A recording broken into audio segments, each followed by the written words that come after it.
Nik uste dut datu importantea dela Gabriel Arestiren lehen poema liburu ezagutzea. Bueno, lehendabizuko ez nuen lehendabizi irakurri. Herri eta harri idazten duenean, argitatzen duenean, sekulako bumba da, eta irakurtzen dut pasio handiarekin. Irakurrean nituen euskarazko beste liburu batzuk, atal batzuk, apaistegian erakusten zizkigutenak edo gomendatzen zizkigutenak, baina apenas gutxi. Eta hortikan aurrera hasi nintzen euskaraz ere irakurtzen. Eta pixkanaka, 78 urteen inguruan, Joan Zamendeko urteen inguruan, ze gertatzen da eta euskararen inguruan sortzen hasten dela halako arreta berezi bat.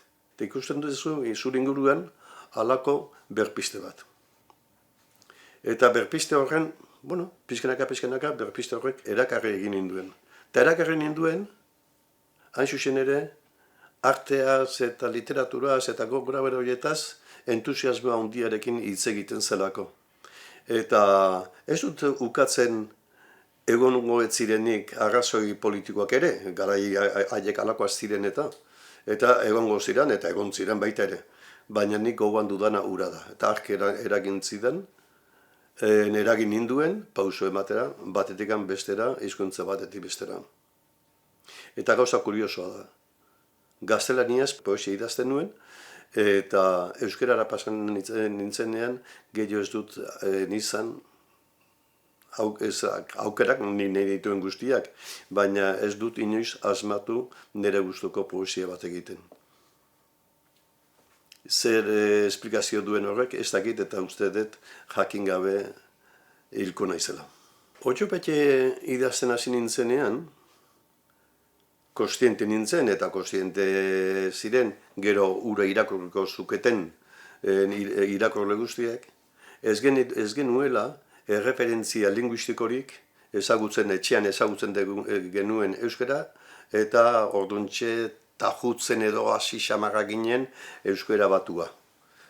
Baina erreferentzia literario bat, hizkeraren aldetik beste mendeetan, renazimenduan eta gutxiago Erdi Aroan ez genuen frase solte batzuk besterik.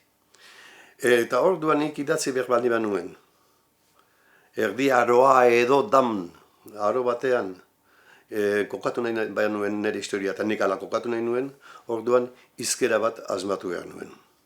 Eta hizkera hori sinesgarria egin. Eta hizkera hori irakurriak pentsa zezala, batzetz, zilegi izala, horrela hitz egitera orain dela 500 urte edo 200 urte. Eta hori izan zen apustu handi bat, liburuaren apustu importante bat, eta nik uste dut irakurle batzuk edo irakurle asko txunditu zituena, nolabait, beraiek ere deskubritu egin zutelako euskararen posibilitate horiek. Hizkuntza guztiak dituzten posibilitateak bestalde. Hizkerak bertan, beste hizkera batzuk asmatzeko aukera hori. Horrekin batera, hizkera berak behar zen ninduen, pertsonaiak asmatzen nintuen eran, baita ere, haien gana hizkera hori egokitzea. Baldin bada erregea, baldin bada gotzaina, edo baldin badira soldaduak desberdin itzengo dute. Orduan horrek guztiak dakar, batetikan, personalifikazioa landu beharra, eta bezaldetikan hizkera hori tajutu beharra. Lan handia izan zen, baina benetan diot lan divertigarria izan zen. Neka handiak eman zizkiana, baina behar bada idazten sekula santen ez dut hainbeste gozatu nik. Eta gero, nunbait, irakurleek ere hori zatu zuten, probatu zuten. Ernest Blocher esaten du, literatura hitzen laboratorioa dela. Eta hitzen laboratorioetan edozert sortu daitekeela. Eta ni, ja, otxopetxetik entorrela, horretan ari nintzen, horre bueltak ari nintzen. Eta baita ere bueltak ari nintzen, gure literaturara hainbat eta hainbat mendebaleko elementu literario importanteak ekartzea. Diabogaren figura eta bar, judu errantea eta horrelakoak. Baina, buelta eman da, nire ekarrita, nire mundura ekarrita, eta nolabait nik euskaraz ezagutzen dituen eta landu izan dituen hainbat eta hainbat elementu zaharrak uztartuz. Barandiaran da uztartuz, baina modu moderno batean. Ila esan ere gabe barandiaren jasotakoa dirala. Inkorporatuz historio horietan elementu horiek hain importanteak direnak, gure tradiziokoak eta bar. Hori izan zen nolabait aldi bat, zer 5 urte, 6 bat urte iraun zuen aldi bat, eta aldi hori bukatu nuenean, hortxe itxen nuen bideo hori, eta hor geratu dira lan horiek, nolabait beti ere nire hizkuntzari aukeren leiho berriak zabaltzen saiatuz. Beti berdin egiten jardun beharrean, edo gure gaurko historioak eta kontatzen, eta horiek ere egin ditut horrelako lanak jardun beharrean, aldian behin, alegin nobedosoak eta aldi berean irakurleari atseginak izango zitzaizkionak eta iraunko luketeenak. Nik beti esaten dut, ez dagoela Erromaniaraino joan beharrik, hango elementu mitikoak etxean bilatzeko. Ze guk etxean dauzkagu, horiek berak, beste modu txiki batzuk eta aldatuta, alegia. Gure altxorra Europara bat da. Ez dago altxor guztiz originalik. Gureare ez da. Gertatzena da, altxor horiak dirala nolabait egokituak hizkuntza bakoitzera. Eta ez ditugula identifikatzen besteak gurearekin. Eta niri asko interesa zitzaidan kontu bat zen, hain zuzen ere, gure mito txiki horiek eta identifikatzea eta anaitzea beste Europako elementuekin. Niretzat bakarrikan pentsatze hutsa, gure olentzero, Herodosek Jesusen bila bidalitako soldadu haietako bat dela, gero Europako basoetan galdu ziren guztiaiek, eta denak ikaskin bihurtu ziren, eta ikaskin hori eta gurean gero olentzero izena hartu zuela, eta geho gabonetan ikusten ditudanean olentzero festak eta eta nik parre txikiak egiten ditut nire baitan esan azai, jakingo bazen duten nondik datorren. Alegia, inkorporatuz elementu berriak eta elementuak religioarekin zer ikusik ez dutenak, eta konturatu gabe inkorporatzen ditugu elementu erligiosoak aspalditik datozenak. Kurioso benetan. Euskal gatazkaren aurrean edo edozein neurri hortako gatazka baten aurrean politikarekin eta politikaren gainetik etika sartzen denean, nik konsideratzen dut idazle batek ezin duela indiferente geratu. Gatazkaren auziak ni kezkatu ninduen aspalditik, sortzen denetik praktikoki, eta adibidez, lehen dabizikotako nire novela potenteena edo bintzat oihartzun gehien atera zuena, 16. aidanez ezin da ulertu hori gabe. Ze 16. aidanezen badago elementu bat oso importantea han kontatzen den astakeria ez litzatekeela gertatuko baldin eta jende asko ura txalotzen arituko ez balitz. Eta gu txalotzen ari ginen momentu hartan eta gero ere indarkeria eta gertatzen ari ziren kontu gora bera guzti horiek. Baina indarkeriaren girori gabe nik uste dut ez nuela Otxopetxe idatziko.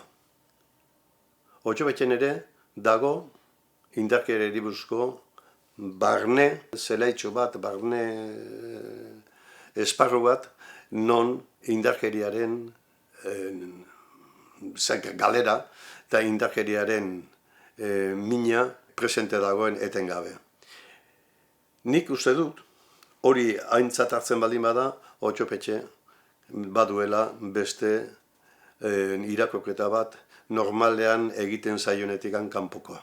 Perspektiba hortatik egina, alegia biktimen aldekoa noski.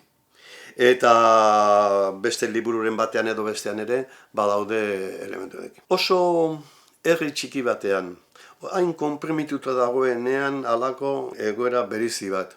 Denok ezagutzen dugun elkargune batean.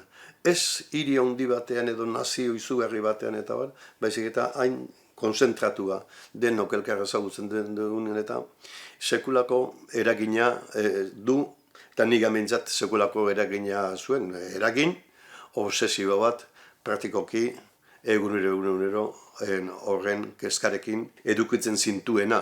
Ta nik imaginatzen dut, eta imaginatu nahi dut, Euskal hiritar gehienak zeudela baita ere. Modu batera edo bezala unkituta. Gero isiltzen baldin baziren ere, modu batera edo bezala unkituta, eta ez zitzaiela indiferentea gertatzen niri ere noski.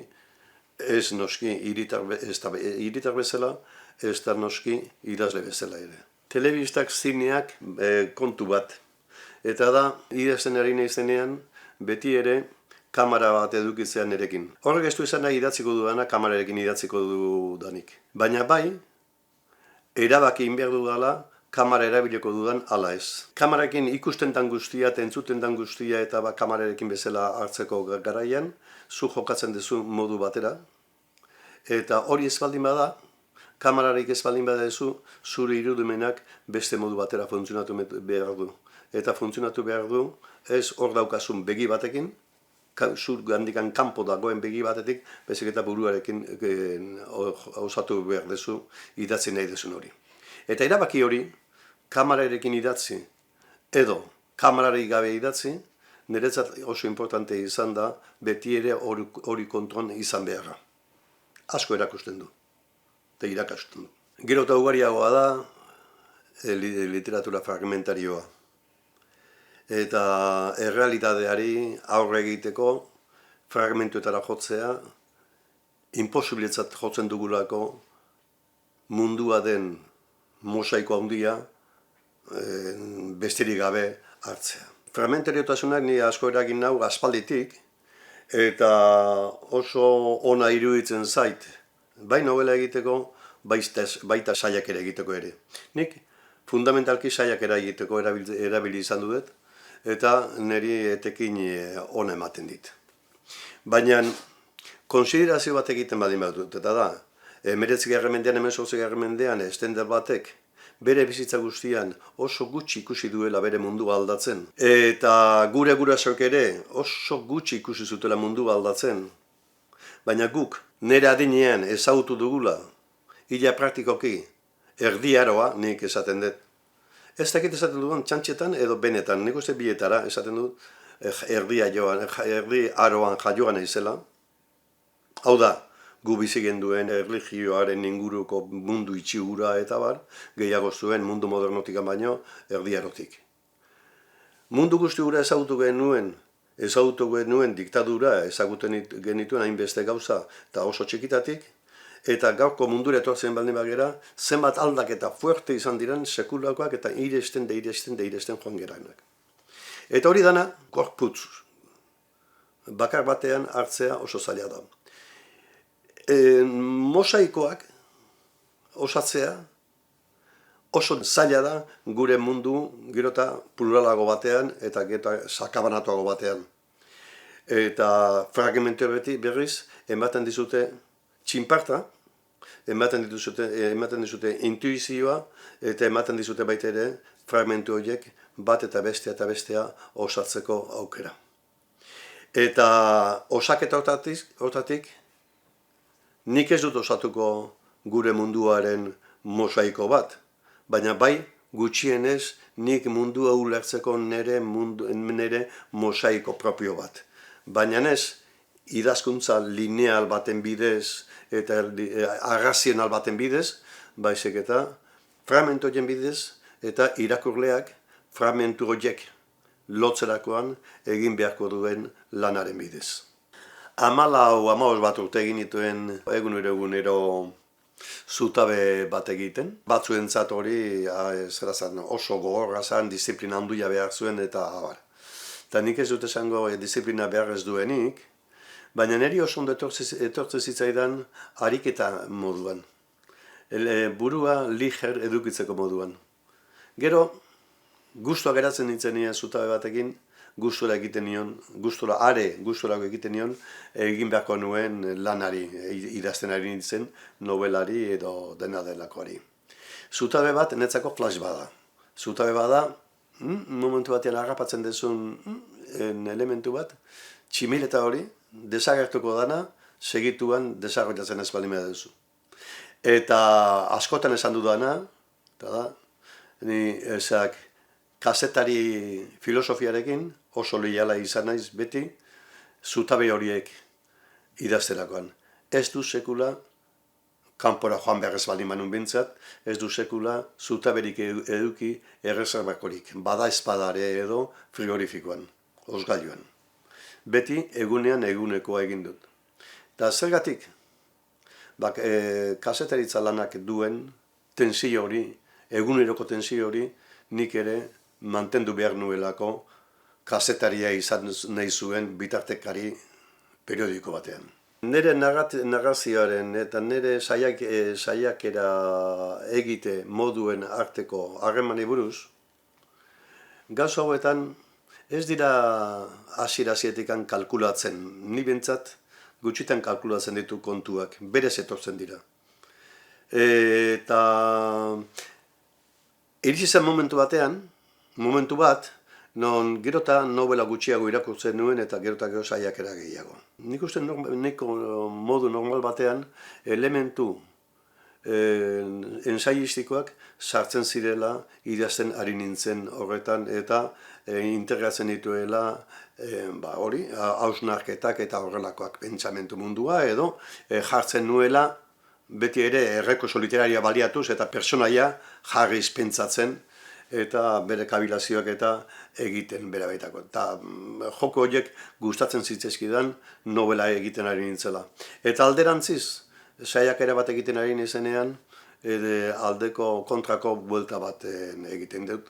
Eta elementu narratorioak erabiltzen ditut, kontatzen ari nizen horretan. Aldian behin pertsonaia batzuk integratzen ditut, asmatuak. Nolabait tesela batetik bestera, baina orrialde desberdinetan, historiotxo baten osatzen dutenak, baina bat datuzenak gero liburu osoaren konplexutasunean. Eta hori, esperientzia hori, batetik besterako esperientzia hori, niri oso importante iruditzen zait. Eta importantzia iruditzen zait reibindikatzea, saiakerak duen indarra narrazioa egiteko. Eta saiakerari ze interes gutxi jartzen zaion ikuspuntu literariotik. Nolabait, saiakerak, nik ulertzen dut, saiakera akademikoak egon behar duela, beharrezkoa da saiakera akademikoak, baina nik uste dut reibindikatu behar dela saiakera literarioa, benetan literarioa, irizpide literarioekin egina, eta irakurleari zer pentsatu emateko bai, baina zer pentsatua gozatuz emateko. Garrantzitsua iruditzen zait, idazle intelektualak egotea eta idazle erreferentzialak egotea etikoki. Uler dezagun etikoki, zentzu zabal batean. Mundua ulertzeko modu bat, eta mundua ulertzeko modu hortan fidel izango diren pertsona batzuk izatea. Baina horrek ez du esan nahi, idazleak hori izan behar duenik. Idazle intelektual batzuk eskertzekoa ditu edozein kulturak. Eta gureko euskal kulturak ere behar ditu idazle horrelakoak.